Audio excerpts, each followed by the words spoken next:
Pada tanggal 31 Mei tahun 1619 Pangeran Ahmad Jakatra atau Pangeran Jayakarta mendirikan sebuah negara di pengasingan. Ia membangunnya setelah istananya, perkampungan penduduk dan sebuah masjid di bumi hanguskan Belanda. Istana dan perkampungan itu sendiri terletak antara Pasar Ikan, Jakarta Kota, yang oleh VOC atau company di atasnya dibangun kota Batavia. Pangeran dan para pengikutnya hijrah ke Jatinegara Kaum, Pulau Gadung, Jakarta Timur yang saat itu masih berupa rawa-rawa dan hutan belukar. Di tempat yang kini terletak antara penjara Cipinang dan Pulau Gadung inilah, Pangeran mendirikan negara di tempat pengasingannya yang baru itu. Ia menamakannya Jatinegara atau Negara Sejati. Di tempat ini, Pangeran juga membangun sebuah masjid, mencontoh Rasulullah saat hijrah dari Mekah ke Madinah. Dari masjid yang kini bernama Es Salafiyah, Pangeran dan pengikutnya bersumpah untuk merebut kembali Jayakarta. Sekalipun upaya ini tidak berhasil, tapi para prajurit Islam ini telah berhasil selama puluhan tahun mengusik Belanda untuk tidak pernah tenang. Tambahan, Kaum, hingga menjadi Jatinegara Kaum, karena selama ratusan tahun kampung ini hanya ditinggali para kerabat, sehingga menjadi kampung tertutup. Bahkan untuk menjaga keberadaan makam Pangeran, mereka selama ratusan tahun melakukan pernikahan sesama saudara sepupu. Sekalipun kini sudah banyak pendatang baru, tapi lebih dari separuhnya masih ditinggali oleh keturunan Pangeran. Pada masa pendudukan Jepang tahun 1942 sebutan Batavia diganti dengan Jakarta, sedangkan Master Cornelis menjadi Jatinegara. Ketika VOC menaklukkan Jayakarta, daerah ini masih berada di bawah kekuasaan Banten.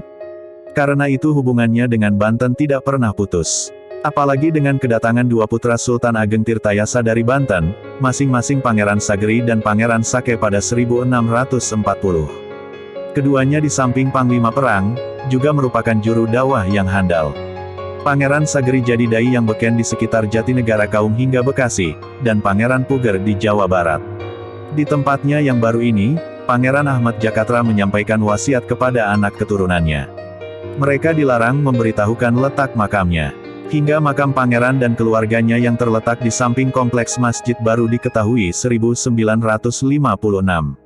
Mereka juga diminta untuk berbahasa Sunda dalam pergaulan sehari-hari, yang hingga kini masih dipatuhi para orang tua, sementara generasi mudanya tidak bisa berbahasa Sunda.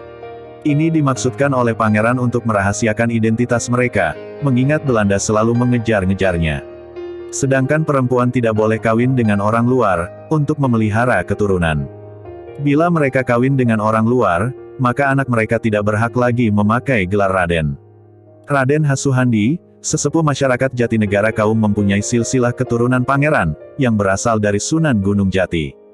Sedangkan Raden Hakamsul Arifin dan Raden Sabarna, dua tokoh masyarakat lainnya mengemukakan, Sultan Ageng Tirtayasa merupakan murid dari Syekh Yusuf dari Makassar yang mengajarkannya tarekat Naksabandiyah. Tarekat ini, kata mereka masih dianut oleh penduduk, sekalipun mereka sendiri tidak tahu bahwa aliran agama yang mereka anut itu adalah tarekat Naksabandiyah.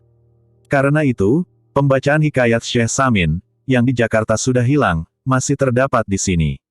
Ada lagi larangan Pangeran Ahmad Jakatra yang hingga kini dipatuhi oleh keturunannya di Jatinegara Kaum. Ia tidak membolehkan mereka memukul gong. Ketika Mendagri Amir Mahmud pada 1978 meresmikan kantor PAM di tepi Kali Sodong, Sunter, Jatinegara Kaum, saat gong hendak dipukul, talinya putus.